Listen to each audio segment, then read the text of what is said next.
博鳌论坛呢，我们也知道这是一个平台呀，给大家各抒己见，是吧？我们也知道过去几年吧，这个世界经济吧处于非常动荡不安。博鳌这个论坛，我相信就是为这个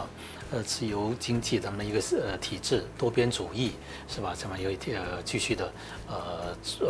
讨论，以及这是非常重要的课题。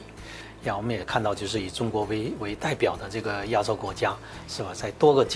领域呢，呀，也起到了那个领军的作用。呀，比如说那个能源转型啊、绿色发展啊、高新科技方面，啊，这些东西呢，其实对世界经济的未来的持续的发展呢，会起到非常重要的作用。我也相信，就是说，因为这个论坛呢，会再继续深入的探讨这方面的一些多边主义、自由贸易这么一个重要的课题。这个只有这样的话呢，世界经济才能更加平稳的发展。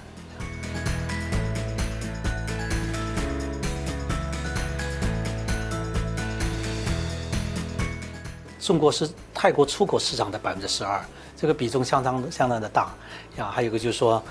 这个过去几年吧，我们欣喜的看到越来越多的中国高科技呀来泰国发展，是吧？这样包括就是包括电动汽车啊呀、智能电器呀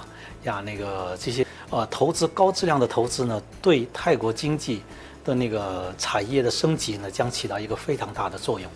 呀，这样的话呢，就大家一起发展，共同叫什么合作共赢是这样的。呀，我们是非常希望就是说，世界经济呢还是多边主义，要合作共赢这么一个方向继续发展。